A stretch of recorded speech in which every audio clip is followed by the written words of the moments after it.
Heading क्या किए हैं आप लोग? हेडिंग कुछ किए हैं?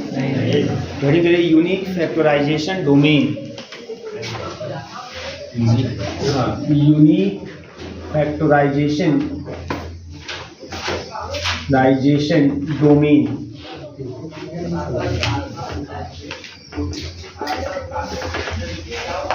ठीक है, यूनिक फैक्टराइजेशन डोमेन।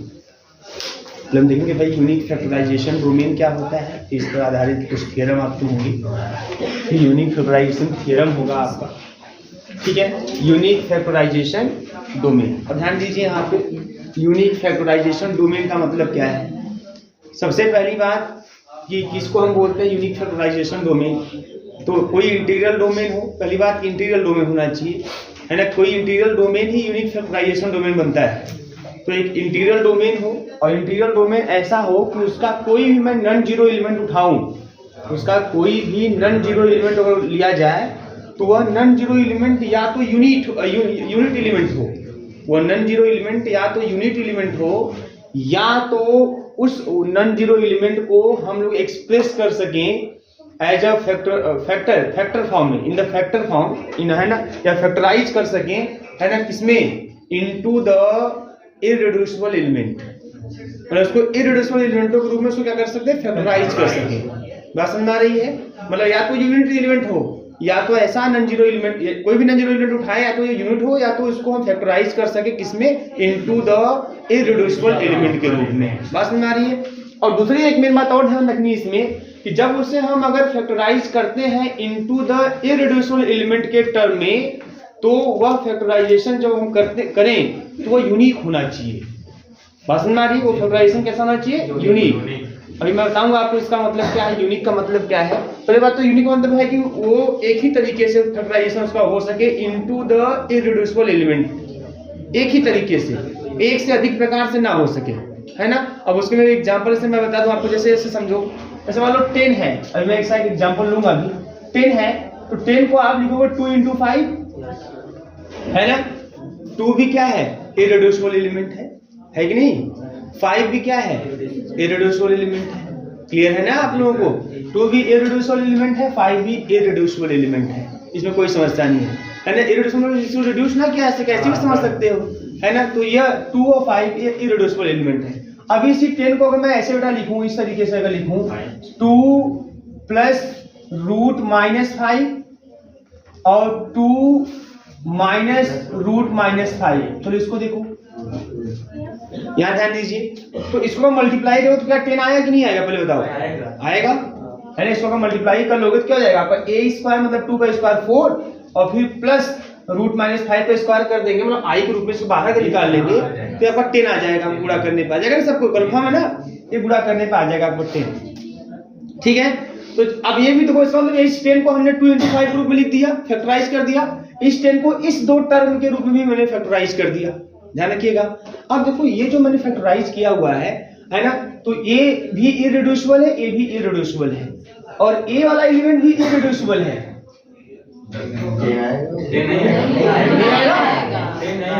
इस वाले में नहीं आएगा, किधर 9 आएगा, ये लोग 10 कर देते हैं, 6 कर देते हैं। अब सही है ना, कौन सी बड़ी बात है ना। अब ये हो गया ना इस तरीके से, अब ये 10 आ जाएगा, चलिए कोई बात नहीं, अब ये 10 आ जाएगा, कोई दिक्कत नहीं, ठीक है ना। अब ये 10 आ गया। अब देखो ये भी 2 जो है ये भी इररिड्यूसिबल है, इसमें कोई समस्या नहीं। 5 भी क्या है, इररिड्यूसिबल है, और यहां तक ये जो एलिमेंट है ना, ये भी इररिड्यूसिबल एलिमेंट है। 2 + √-6 भी कैसा एलिमेंट है, इररिड्यूसिबल एलिमेंट है। आप इसको चेक भी कर सकते हो, जैसे आप इररिड्यूसिबल एलिमेंटों को चेक करके बताया गया है आप लोगों को। ये भी आपका इररिड्यूसिबल एलिमेंट है। बात समझ आ रही है? मतलब मैंने इस 10 को फैक्टराइज कर दिया into the irreducible element, into the form of irreducible element. लेकिन क्या यह जो फैक्टराइजेशन हुआ है ना, इनटू द इररिड्यूसिबल एलिमेंट, का ये यूनिक है क्या? ये यूनिक नहीं है ना। क्यों मालूम है? क्योंकि इसको हमने दो तरीके से इररिड्यूसिबल एलिमेंट के फैक्टराइजेशन के टर्म में लिख दिया, दो तरीके से लिख दिया मैंने। बात समझ में आ रही है? मतलब कहने मतलब यह है ना कि अगर 10 को मैंने 2 × 5 कर दिया, ये बात समझिएगा। यहाँ पे यूनिक होने का मतलब यह चीज होता है कि अगर मैंने 10 को लिखा दिया 2 × 5, 2 भी आपका इरिड्यूसिबल, 5 भी इरिड्यूसिबल। इसका मतलब मैंने 10 को फैक्टराइज कर दिया इनटू द इरिड्यूसिबल एलिमेंट। तो अब उसके अलावा 10 का और कोई फैक्टराइजेशन ऐसा ना हो पाए जिसको हम लोग जब फैक्टराइज करें तो उसमें इरिड्यूसिबल एलिमेंट ही दिखाई दे। लेकिन यहाँ पे क्या है, यहाँ पे 10 को हमने दो तरीके से दिखा दिया है ना, और दोनों रूप में यह भी इरिड्यूसिबल के फॉर्म में फैक्टराइज है और ये भी इरिड्यूसिबल के फॉर्म में फैक्टराइज हुआ है। बात समझ में आ रही है ना। तो ये 10 जिस भी सेट का एलिमेंट होगा वह सेट जो है यूनिक फैक्टराइजेशन डोमेन नहीं होगा, क्योंकि जो यूनिक फैक्टराइजेशन डोमेन जो भी सेट होता है पहले होगा कौन, इंटीग्रल डोमेन।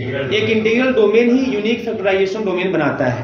तो यूनिक फैक्टराइजेशन डोमेन जो भी इंटीग्रल डोमेन बनाएगा उसका कोई भी नॉन जीरो एलिमेंट उठाएं तो उस नॉन जीरो एलिमेंट या तो यूनिट हो या तो उसको हम फैक्टराइज करें किसमें, इनटू द इरिड्यूसिबल एलिमेंट के फॉर्म में। मैं उसे इरिड्यूसिबल एलिमेंट के फॉर्म में फैक्टराइज करूं और जो फैक्टराइज करूं तो फैक्टराइजेशन जो होना चाहिए यूनिक होना चाहिए। मतलब उस एलिमेंट, उसके किसी भी नॉन जीरो एलिमेंट को अगर हम इरिड्यूसिबल एलिमेंट के टर्म में अगर लिख रहे हैं, फैक्टराइजेशन के टर्म में अगर लिख रहे हैं तो उसको केवल एक तरीके से दिखा पाए, एक से अधिक प्रकार से उसे इरिड्यूसिबल एलिमेंटों के फैक्टराइजेशन के टर्म में ना दिखा सके। अगर ऐसा है तो हम ऐसे इंटीग्रल डोमेन को हम क्या बोलेंगे, यूनिक फैक्टराइजेशन डोमेन। बात समझ में आ रही कि नहीं आ रही है। जैसे सेट ऑफ इंटीजर ले लो, for example set of integer ले लो बेटा। सेट ऑफ इंटीजर की बात करोगे तो सेट ऑफ इंटीजर में आपको पता है कि इसमें क्या क्या आता है, 0 आता है, +-1 आता है, +-2 आता है, +-3 आता है। सबसे पहली बात क्या है, सेट ऑफ इंटीजर पहले जब किसी भी सेट को अगर चेक करना रहे, बताना रहे कि ये यूनिक फैक्टराइजेशन डोमेन है कि नहीं, तो सबसे पहला काम आपका ये रहेगा कि आप चेक कीजिए कि क्या वह सेट इंटीग्रल डोमेन का फॉर्मेशन करता है कि नहीं करता है। पहला काम आपका देखो ये होना चाहिए। तो देखो ये इंटीग्रल डोमेन बनाएगा कि नहीं बनाएगा। इंटीग्रल डोमेन होने के लिए क्या होना चाहिए, और commutative ring with unity element. यह कम्यूटेटिव रिंग होगा। कम्यूटेटिव रिंग होने के लिए क्या होना चाहिए, विथ रेस्पेक्ट टू एडिशन पूरा अबेलियन ग्रुप बनाएगा, विथ रेस्पेक्ट टू मल्टीप्लिकेशन, अरे रुक जाओ भाई, विथ रेस्पेक्ट टू मल्टीप्लिकेशन ये सेमी ग्रुप बनाएगा, है ना। कम्यूटेटिव लॉ, मल्टीप्लिकेशन रेस्पेक्ट में कम्यूटेटिव लॉ भी होल्ड करेगा। यूनिटी एलिमेंट 1 भी है इसके पास, है ना। इंटीग्रल डोमेन का इनवर्स, मल्टीप्लिकेटिव इनवर्स से क्या मतलब है जी, कि बोले 0 है इसमें, वो तो फील्ड के लिए जब जाएंगे ये फील्ड नहीं बनाएगा। फील्ड बनाने के लिए 0 निकालना पड़ेगा, 0 निकालने से मटर फंस जाएगा, ये भी बात है ना। तो ये फील्ड नहीं बनाएगा। बात समझ में आ रही है ना। इंटीग्रल डोमेन में क्या होता है, बस आपको देखना है कि रिंग बना रहा है कि नहीं बना रहा है। रिंग के लिए अबेलियन ग्रुप, रिंग के लिए with respect to multiplication semi group, है ना। मल्टीप्लिकेशन एडिशन पे डिस्ट्रीब्यूटिव, कम्यूटेटिव लॉ आपका with respect to multiplication hold करेगा, है ना। 1 यूनिटी एलिमेंट के रूप में काम करेगा और साथ ही साथ यह सेट विदाउट 0 डिवाइजर होना चाहिए इंटीग्रल डोमेन होने के। बताओ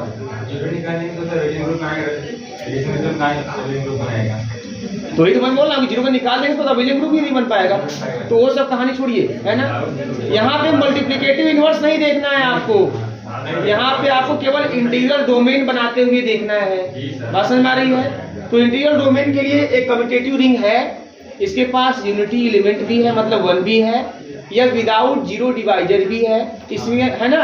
इस भाई विदाउट 0 मतलब क्या है कि अगर किसी 2 का गुणा करोगे तो 0 तभी आएगा जब इसमें कोई ना कोई एक एलिमेंट 0 होगा, तो ये विदाउट 0 डिवाइजर से। बात समझ में आ रही है। तो इसका मतलब कि जो सेट ऑफ इंटीजर है ये पूरा का पूरा, है ना, इंटीग्रल डोमेन का फॉर्मेशन कर देगा। अब इंटीग्रल डोमेन हो गया। अब यूनिक फैक्टराइजेशन डोमेन होने के लिए क्या होना चाहिए कि इसका अगर कोई भी मैं नॉन जीरो एलिमेंट उठाऊं, कोई भी नॉन जीरो एलिमेंट उठाऊं, या तो वो यूनिट हो या तो फिर क्या हो, उसे हम लोग, है ना, फैक्टराइज कर सके into the term of irreducible element. जैसे मान लीजिए हमने यहीं से 10 ले लिया, वही चीज है, यहां से अगर 10 ले लोगे तो 2 × 5 ये फैक्टराइजेशन होगा। क्या 10 का और कोई फैक्टराइजेशन कर सकते हो आप, बोलिएगा, है ना। वो भी जब फैक्टराइजेशन करेंगे तो into the form of irreducible element, इस चीज का ध्यान रखेंगे। इन्हें 10 को लिखे 10 × 1, तो 10 तो इरिड्यूसिबल नहीं है, 10 जो है रिड्यूस हो जा सकता है। अभी बात समझ आ रही है ना। तो ये 10 को केवल और केवल इरिड्यूसिबल एलिमेंट के टर्म में केवल और केवल आप एक प्रकार से ही दिखा पाओगे यहाँ पे। अब यहाँ से 15 ले लो, यहाँ से इसमें 15 भी आएगा, 3 × 5 हो जाएगा, बस एक ही तरीके से दिखा सकते हैं, है ना। तो इसलिए ये जो है ना, ये आपको जो है यूनिक फैक्टराइजेशन डोमेन बनाता हुआ आपको दिखाई देगा। बात समझ में आ रही है। तो ये चीज है। तो ये तो बस सिंपल एग्जाम्पल है, बट आपसे एग्जाम में जब क्वेश्चन आते हैं कि इसको चेक कीजिए, बताइए, है ना, 60 क्वेश्चन में आते हुए दिखाई देंगे आपको कि यूनिक फैक्टराइजेशन डोमेन बना रहा है कि नहीं बना रहा है। है ना, तो अक्सर करके नहीं बनाने वाला क्वेश्चन आपको दिया जाएगा कि शो कीजिए कि यह यूनिक फैक्टराइजेशन डोमेन नहीं बनाता है। तो उस केस में क्या करना होगा, उस केस में उस सेट में से मुझे ऐसे एलिमेंट को खोजना होगा जिसका फैक्टराइजेशन हम दो तरीके से कर सकें, वो भी into the form of irreducible element. इस तरीके से कर सकते हैं तो करके दिखाएंगे। देखिए यहाँ पे यूनिक रिप्रेजेंटेशन नहीं है, यूनिक फैक्टराइजेशन नहीं है ना, इसलिए ये integral unique factorization domain form नहीं करेगा, है ना। नाम में ही सब छिपा है। डोमेन मतलब इंटीग्रल डोमेन से मतलब है, फैक्टराइजेशन मतलब कोई भी नॉन जीरो एलिमेंट उठाएं तो वो या तो यूनिट होना चाहिए या तो फैक्टराइज होना चाहिए, और फैक्टराइज होना चाहिए किसमें, into the form of irreducible element. और जो फैक्टराइजेशन होना चाहिए वो क्या होना चाहिए, यूनिक होना चाहिए, मतलब एक एलिमेंट को इररिड्यूसिबल एलिमेंट के टर्म में केवल एक ही प्रकार से फैक्टराइज करते हुए हम देख पाए। बात समझ में आ रही है कि नहीं आ रही है, यह चीज है। क्लियर है ना आप लोगों को। अगर ऐसा कोई सेट है तो उसको हम बोलते हैं यूनिक फैक्टराइजेशन डोमेन, ठीक है ना। तो ये चीज हम जानेंगे, किस वजह से न्यूमेरिकल भी देखेंगे और फिर इसमें 2-3 थ्योरम आपके होंगे, ठीक है, जिसमें से मेन थ्योरम आपका यूनिक फैक्टराइजेशन थ्योरम के नाम से जाना जाएगा, ठीक है। तो चलिए इसे स्टार्ट करते हैं। तो प्लीज का लिखिए, हेडिंग किए ना आप लोग, देखिए definition. An integral domain capital R is called, an integral domain capital R is called, an integral domain capital R is called a unique factorization domain. Capital R is called a unique factorization domain. A unique factorization domain, bracket में लीजिएगा UFD, ऐसे ही लिखा हुआ option मिलेगा आपको, UFD start में सब capital, capital U, capital F, capital D, है ना। स्टार्ट में ऐसे ही लिखा हुआ आपको दिखाई पूरा नहीं लिखा जाएगा। जब भी बोलेगा कि yes Z is a unique factorization domain तो UFD लिखा होगा, ठीक है ना, ये तरीका होगा लिखने का।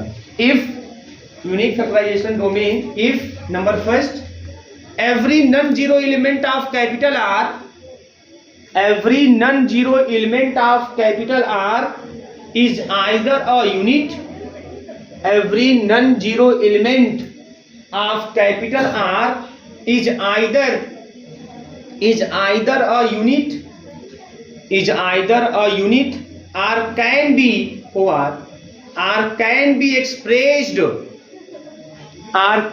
expressed as a product of,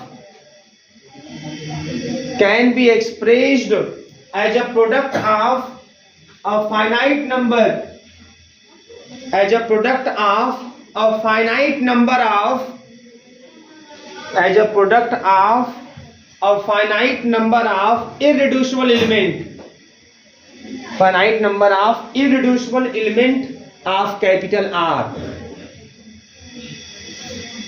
ठीक है।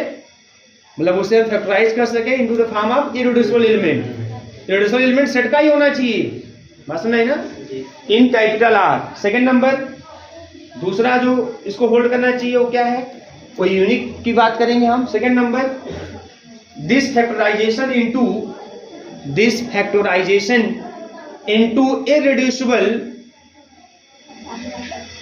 This factorization into irreducible is unique up to the associates and their order, is unique up to the associates and their order। इसका मतलब समझ रहे हैं क्या है इसका मतलब? एसोसिएट मतलब समझते हैं आप लोग, ए और बी को एसोसिएट कब कहते हैं, जब ए बराबर यू बी दिखाई दे, यही ना होता है ना, और यू होना चाहिए यूनिट। तो इसका मतलब क्या है, इसका क्या कह रहा है कि यहाँ की up to the associates and their order, इसका मतलब समझते हैं क्या है, इसका मतलब ऐसे 5 उठा लो, अभी 5 भी नॉन जीरो है, यूनिट भी नहीं है 5, है ना, तो 5 को क्या लिखोगे, 1 into 5 पर ना लिखोगे, या 5 into 1 ना लिखोगे। तो यहाँ पे 5 के रूप में क्या है, एसोसिएट के रूप में है, क्योंकि 1 यहाँ क्या है, यूनिट। बात समझ में आ रही है। तो ऐसा भी हो सकता है कि इसे कोई नंबर है उसका फैक्टराइजेशन उसी के टर्म में अगर दिखाई दे, 6 की बात करेंगे 2 into 3 दिखाई देगा, लेकिन 7 की बात करेंगे 1 into 7 दिखाई देगा। तो कहने का मतलब यह चीज है यहाँ पे कि कुछ ऐसे भी एलिमेंट इसमें दिखाई देंगे, है ना, जो ऑलरेडी रिड्यूस होंगे, बस 5 को थोड़ी रिड्यूस कर सकते हो, है ना, ऑलरेडी वो इरिड्यूसिबल है, तो उसको किस रूप में दिखाओगे, उसको एसोसिएट के रूप में करके दिखाओगे, मतलब 1 into 5 या 5 into 1, जहां पे 1 क्या हो जाएगा, यूनिट हो जाएगा। तो आप जानते हैं सेट ऑफ इंटीजर की बात कर ले तो सेट ऑफ इंटीजर में यूनिट एलिमेंट कौन कौन होता है, 1 - 1, तो बताया भी क्या है आप लोगों को। तो ये उसका मतलब है कि up to their associates and order, ये इसका मतलब है ना, आर्डर मतलब वही चीज है वहां पे कहां तक, अब 10 का कर रहे हैं तो 2 into 5 कर दिए, है ना। अब इससे यहाँ पे बहुत सिंपल है, 5 है ना, तो 5 1 into 5, तो आर्डर का मतलब ये चीज है कि अभी इसको खाली आप 2 ही टर्म में लिखे हुए हैं, बस में इसको 2 ही टर्म में लिखे हैं। जितने भी एलिमेंट ऐसे होंगे जो एसोसिएट के रूप में होंगे उसे केवल आप 2 ही नंबर के प्रोडक्ट के रूप में दिखा सकते हैं, जिसमें से एक वो खुद होगा, दूसरा क्या होगा, दूसरा यूनिट एलिमेंट होगा, है ना। यहाँ कोई आर्डर के विशेष रूप से डिफाइन का मतलब नहीं कि इतना आर्डर बोलेंगे, कोई मतलब नहीं उसका, ठीक है ना। यहाँ एसोसिएट से ही मेन मतलब है। चलिए अब इसे फॉर एग्जाम्पल लिखिए, एक सिंपल एग्जाम्पल इंटीजर वाला और उसके बाद क्वेश्चन वाला एग्जाम्पल देते हैं आपको, ठीक है बेटा। फॉर एग्जाम्पल देखिए, the ring of integers is a unique factorization domain, मतलब UFD। The ring of integer is a unique factorization domain। भाई UFD लिखो लगातार, क्या क्या पूरा लिख रहे हो। The ring of integers is UFD, मतलब unique factorization domain as क्यों है, as every integer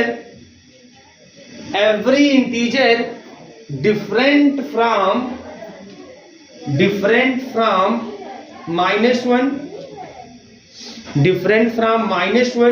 comma 0 comma 1, different from -1 comma 0 comma 1 can be expressed as a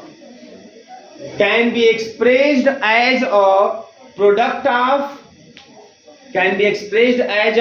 of finite number of irreducible bracket में prime elements, finite number of irreducible bracket में prime elements, है ना। Irreducible जो element होता है prime भी होता है, आपको सब क्लियर कराया गया, प्राइम एलिमेंट्स हो गया।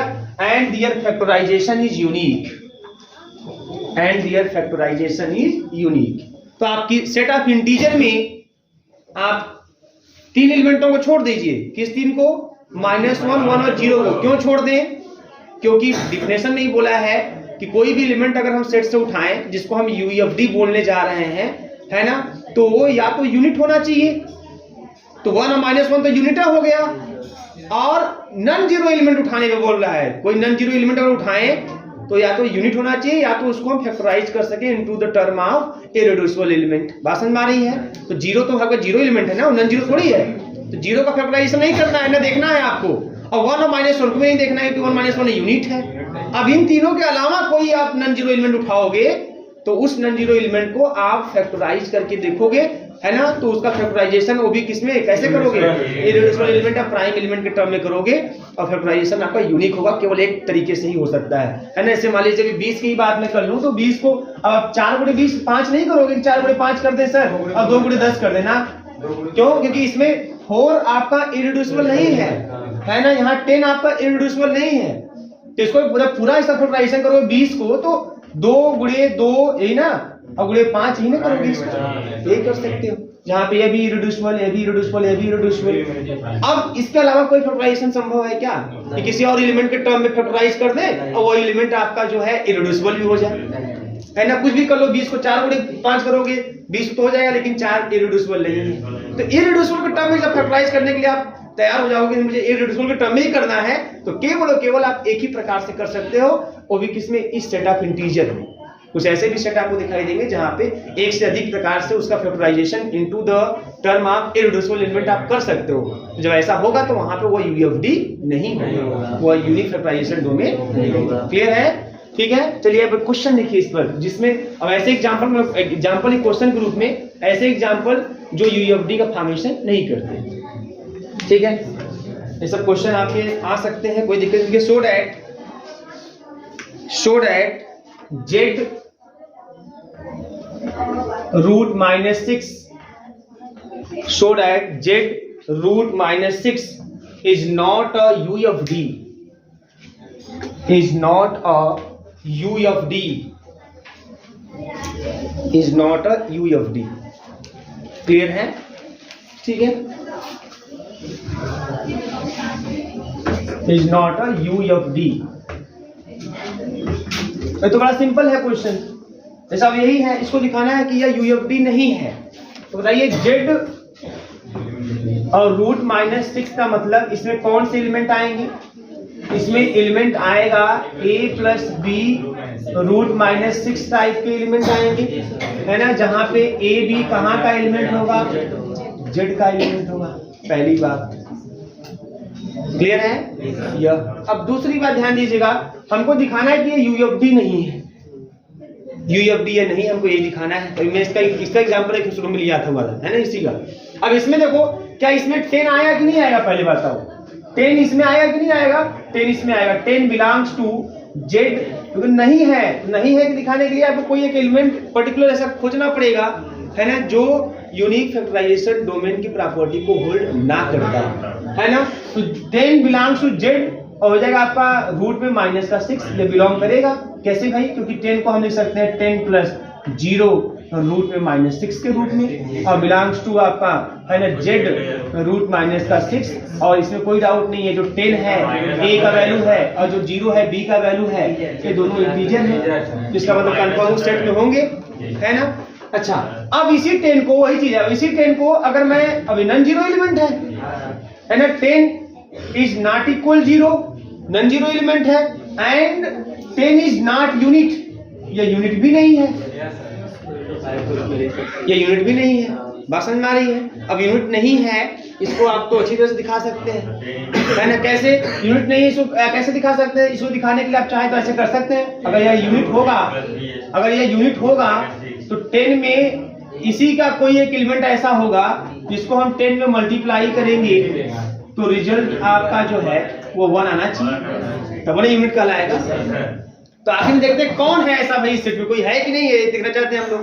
अगर कोई होगा तो ए बी की वैल्यू इंटीजर आएगी, तो देखते हैं कौन है। अगर ए बी की वैल्यू इंटीजर नहीं आती है तो इसका मतलब कि ऐसा कोई एलिमेंट इसमें इस सेट में है ही नहीं जो 10 से मल्टीप्लाई करने को 1 दे जाए, तो 10 यूनिट नहीं होगा। बात समझ में आ रही है? तो यहाँ पे वही कहानी, तो क्या देख सकते हैं आप, 10a और प्लस का 10b और रूट में माइनस का 6 इज इक्वल टू 1, है ना। अब इस 1 को लिख सकते हो आप 1 प्लस 0 रूट माइनस 6 लिख सकते हो। तो अगर यहां से आप कंपेयर कर दो तो आपको 10a इज इक्वल टू 1 दिखाई देगा, और b की वैल्यू तो 0 हो जाएगी, लेकिन a की वैल्यू 1/10 हो जाएगी, जो z में बिलोंग नहीं करेगी। इसका मतलब यह हुआ कि इस 10 के लिए ऐसा कौन सा एलिमेंट होगा जो मल्टीप्लाई करने में 1 देगा? वो एलिमेंट होगा, मालूम कौन है? वो एलिमेंट होगा 1/10 और प्लस 0 रूट माइनस 6, ऐसा एलिमेंट होगा। बट ऐसा एलिमेंट सेट में है ये नहीं है, इसका मतलब इस सेट में ऐसा कोई एलिमेंट है ही नहीं जो 10 में मल्टीप्लाई करने में 1 दे जाए। इसका मतलब एकदम साफ साफ है कि 10 इज नॉट यूनिट, 10 यूनिट नहीं है। तो यूनिक फैक्टराइजेशन डोमेन का केस आपका यही है, क्या कि हमारा जो एलिमेंट हो, उस सेट का जो एलिमेंट हो वो नॉन जीरो हो, नॉन जीरो हो गया बट 10 नॉन जीरो है ना, और वह यूनिट नहीं होना चाहिए तो यूनिट भी नहीं है ना। यूनिट नहीं होना चाहिए मतलब नहीं, या तो ये यूनिट हो, या तो अगर यूनिट नहीं है तो उसे हम फैक्टराइज कर सकेंगे इनटू द फॉर्म ऑफ इररेड्यूसिबल। तो ये यूनिट नहीं है, इसका मतलब इसको हम फैक्टराइज कर सकेंगे। तो ये फैक्टराइज करते हैं, जब फैक्टराइज करेंगे तो इसका फैक्टराइजेशन 2 तरीके से पॉसिबल हो सकता है, यहाँ हो जाएगा। यहाँ पे अगर एक ही तरीके से सब फैक्टराइजेशन पॉसिबल होगा तब तो ये यूएफडी हो जाएगा, लेकिन यहाँ हम देखेंगे 10 है ना, 10 का फैक्टराइजेशन 2 तरीके से आप दिखा सकते हो। इस तरीके से बना 2 प्लस रूट माइनस 6 और 2 माइनस रूट माइनस 6, और ये सभी एलिमेंट इसमें जो आपका 2 है, 2, 5 और 2 प्लस माइनस रूट माइनस 6 है ना, ये सभी element Z minus Z root minus 6 में बिलोंग करेंगे, सभी एलिमेंट। तो मतलब हमने 10 को 2 एलिमेंटों के प्रोडक्ट के रूप में दिखाया है, तो जो 2 एलिमेंट मैंने लिया है उसी सेट से लिया है, और मैंने जो लिया 2 एलिमेंट है ना, इस तरीके से जो एलिमेंट मैंने लेके दिखाया है ये सेट का एलिमेंट है, और ये सभी एलिमेंट अपने स्थान पे इररेड्यूसिबल भी है। 2 इररेड्यूसिबल है, इसमें कोई समस्या नहीं है, आपको कोई कहना नहीं कि प्राइम जो इररेड्यूसिबल होते हैं प्राइम होते हैं, तो प्राइम भी है। 5 भी इररेड्यूसिबल एलिमेंट है, ए भी इररेड्यूसिबल है, ए भी इररेड्यूसिबल है। अगर इनको चेक करना है कि इररेड्यूसिबल है कि नहीं है तो इसमें भी आप माहिर हैं, कैसे पता करेंगे, है ना। इररिड्यूसिबल होने के लिए 2 प्लस रूट 6 को 2 के 2 प्लस रूट माइनस 6 को 2 के एलिमेंटों के प्रोडक्ट के रूप में लेंगे हम, है ना। मतलब P is equal to A B लेंगे, देन या तो A यूनिट होना चाहिए या तो B यूनिट होना चाहिए। तो आप देखेंगे कि जब 2 प्लस रूट माइनस 6 को जब 2 के एलिमेंटों के प्रोडक्ट रूप में आप देखोगे तो उसमें से कंफर्म कोई ना कोई एक यूनिट आएगा, जैसा मैंने पिछले क्वेश्चन किया था। बात समझ में आई? इस तरीके से यहाँ पे, है ना, जो फैक्टराइजेशन है, तो हियर द फैक्टराइजेशन ऑफ 10, जो 10 का फैक्टराइजेशन किया गया है, factorization of 10 is not unique, is not unique, ये यूनिक नहीं है ना। आपने 10 को 2 तरीके से फैक्टराइज कर दिया, और वो भी कैसे, जिसमें वो सभी एलिमेंट अपने स्थान पे क्या है, इररिड्यूसिबल है।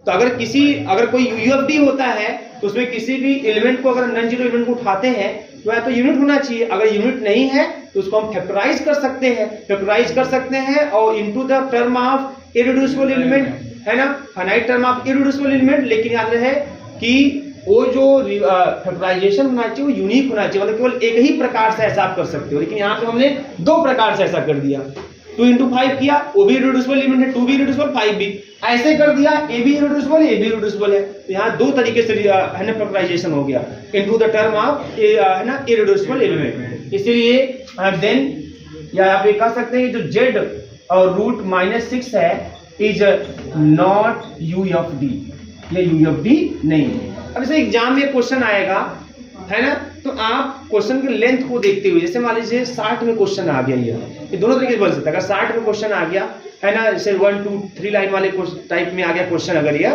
तो आप ऐसे ही कोई 10 लेके दिखा दोगे, अब बोल दोगे कि ये कोई यूनिट नहीं है, बोल दोगे कि देखो ये सब एलिमेंट जो है वो आपके क्या है, ये सब इररिड्यूसिबल एलिमेंट है, ऐसे बोल दोगे, ठीक है ना। ये सब के सब क्या है, अब ये भी बोल दीजिएगा कि ये सब के सब क्या है, ये सब के सब जो एलिमेंट है ये इररिड्यूसिबल एलिमेंट है, आप सीधे बोल दीजिएगा। लेकिन अगर यही क्वेश्चन, है ना, उसी ऐसे नंबर में आ जाए जहां पे लगभग 1 पेज के आसपास हमारा सॉल्यूशन लगभग होना चाहिए, आपको ऐसा महसूस हो रहा है नहीं 4 नंबर 5 नंबर में आ गया, तो 2-3 लाइन में काम नहीं बनने वाला है, तो ऐसे केस में क्या करिएगा, ऐसे केस में आप इसको भी दिखाइएगा कैसे ये यूनिट नहीं है, फिर ये सब कैसे, अच्छा 2 5 तो कुछ कहने की जरूरत नहीं है, वो तो है, लेकिन इन इसको जो 2 प्लस रूट माइनस 6 है और 2 माइनस रूट माइनस 6 है, इसको आप जरूर दिखाइएगा कि यह इररिड्यूसिबल नहीं है। तो वो वाला जो सॉल्यूशन, इररिड्यूसिबल वाला सॉल्यूशन मैं करवाया पीछे, आप वो सॉल्यूशन फिर यहाँ पूरा दिखा दीजिएगा, देखिए इररिड्यूसिबल नहीं है ना, और यह यूनिट नहीं है, और इसका रिप्रेजेंटेशन हम 2 तरीके से कर पा रहे हैं, फैक्टराइजेशन 2 तरीके से कर पा रहे हैं,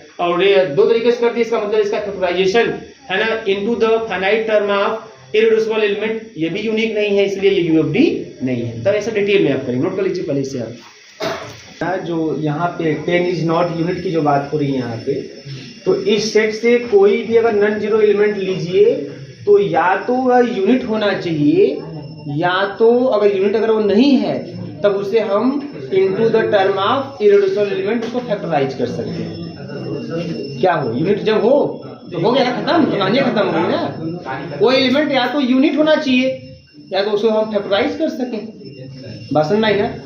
तो इसमें आपका 10 जो है यूनिट नहीं रहा, तो इसमें फैक्टराइज करके देख रहे हैं, तो फैक्टराइज कर रहे थे, तो फैक्टराइज भी केवल एक प्रकार से होना चाहिए, लेकिन यहाँ 2 प्रकार से फैक्टराइज हो गया इररिड्यूसिबल एलिमेंट के टर्म में, इसलिए ये यूएफडी नहीं है। मतलब देखो जो यूएफडी होता है उसका कोई भी नॉन जीरो एलिमेंट उठाते हैं तो वह नॉन जीरो एलिमेंट या तो यूनिट होना चाहिए, और अगर यूनिट नहीं है तो वो फैक्टराइज होना चाहिए। किसके टर्म में फैक्टराइज होना चाहिए, into the finite term of irreducible element में फैक्टराइज होना चाहिए, और वो फैक्टराइजेशन यूनिक होना चाहिए, मतलब केवल एक प्रकार से आप ऐसा कर सकते हो। लेकिन यहाँ पे हमने यूनिट नहीं था तो उसको फैक्टराइज होना चाहिए, चलो फैक्टराइज भी कर दिया, और फैक्टराइजेशन यूनिक होना चाहिए, लेकिन यहाँ हमने 2 प्रकार से कर दिया, ये यूनिक फैक्टराइजेशन नहीं है, इसलिए यहाँ पर यूएफडी नहीं है। अभी उठा लो वहां पे सेट ऑफ इंटीजर में उठाओ, सेट ऑफ इंटीजर में कोई भी एलिमेंट उठाओगे वो या तो यूनिट होगा, 1 और -1 उठाओगे तो यूनिट हो जाएगा, और कोई उठा लो, 2 उठा लो, 3 उठा लो, 4 उठा लो, तो 4 उठाओगे 2 into 2 हो जाएगा, 2 into 2, बात समझ में आ रही है ना।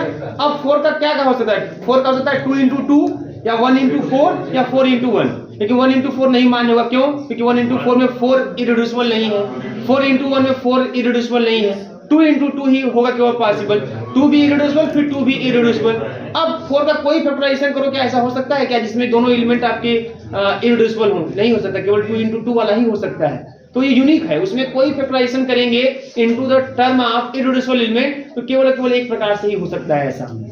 लेकिन इस वाले सेट में हमने देखा कि 10 को हमने दो तरह से फैक्टराइज कर दिया, और ये भी एलिमेंट इसी सेट का एलिमेंट है, यह भी एलिमेंट इसी सेट का एलिमेंट है, यह भी इररेड्यूसिबल, ये भी इररेड्यूसिबल, ये भी इररेड्यूसिबल, ये भी इररेड्यूसिबल। इसका मतलब मैंने 10 को दो तरीके से फैक्टराइज कर दिया into the term of into the finite number of irreducible element, इसलिए आपका ये यूएफडी नहीं है। 3 to 5 में भी ऐसा लेट है किसमें 3 to 5 3 to 5 मतलब 15 को बोल रहा है 15 को। हाँ 15 इसमें 15 हाँ इसमें 15 क्या करना है इसमें 3 to 5 ऐसे करके ऐसे ही सॉल्व करेंगे उसको। नहीं साल का मतलब नहीं है जो वहाँ से नीचे वाला लिखे हैं ये वाला। हाँ। मेरी बात सुनो पहले ध्यान से, यानी एक बात सुनो यहाँ पे, इसको पहले वाले बताया ऐसे 15 को मैंने 3 गुणे 5 कर दिया, बात समझ में आ रही है। अब हम 15 को फिर हम ऐसा करना कि को करने की कोशिश करें तो यह हो भी सकता है, नहीं भी हो सकता है, बात समझ में आ रही कि नहीं आ रही है। यूएफडी पहली बात ध्यान दो यहाँ पे, यूएफडी न होने के लिए उस सेट में अगर कोई एक भी एलिमेंट ऐसा मिल गया जिसे हम इररेड्यूसिबल एलिमेंट के टर्म में फैक्टराइज कर रहे हैं, वो भी एक से अधिक प्रकार से कर रहे हैं, तो यूएफडी नहीं होगा। केवल एक एलिमेंट ऐसा मिल जाए, और एलिमेंट हो सकता है कि यूनिक फैक्टराइजेशन दे दे वहां पे, ऐसे हो सकते हैं और एलिमेंट, लेकिन हमसे उससे मतलब नहीं है। अगर कोई एक एलिमेंट भी ऐसा मिल गया जो नियम से हट गया, जिसका फैक्टराइजेशन यूनिक ना रहा, तो वह यूएफडी नहीं होगा। तो जरूरी नहीं कि आपको इसे 10 को देख रहे तो इन्हें 15 को देखने की कोशिश करें, 16 को देखने की कोशिश करें, 17 को देखने की कोशिश, नहीं हो भी सकता नहीं हो सकता है, उससे मतलब नहीं है। हाँ होने के लिए अगर ये यूएफडी है, ऐसे सेट ऑफ इंटीजर यूएफडी है, तो उसमें कोई भी एलिमेंट उठाओगे सब यूएफडी के सारे कंडीशन को होल्ड करेगा, बस में सब यूएफडी के सारे कंडीशन क्या करेगा, होल्ड करेगा। क्लियर है? चलिए लिखिए आगे, इसमें एक और क्वेश्चन लिखिएगा, प्रूफ दैट, ये बताइएगा आप लोग सोच के, proof that z root -3 is not a UFD, z root -3 is not a UFD, is not a UFD। बताइए इसको आप लोग, ये तो मैंने बोल दिया कि यूएफडी नहीं है, इसको आपको प्रूव करना है। इसको बताइए कि यूएफडी है कि नहीं, इसको बताइए ये यूएफडी है कि नहीं, इसको बताइए ये यूएफडी है कि नहीं, इसको बताइए ये यूएफडी है कि नहीं।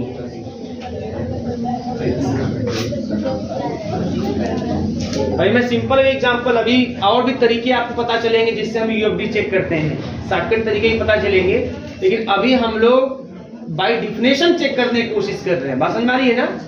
हाँ और भी अभी जब थियरम पढ़ेंगे ना, तो थियरम पढ़ने के बाद ऐसे कई शॉर्टकट तरीके आएंगे जिससे हम देख के बता देंगे कि ये यूएफडी है कि नहीं है। लेकिन अभी हम जो यूएफडी चेक कर रहे हैं कि नहीं है, इसको हम किसके आधार पर चेक कर रहे हैं, बाय डिफिनेशन, डिफिनेशन के आधार पर चेक कर रहे हैं।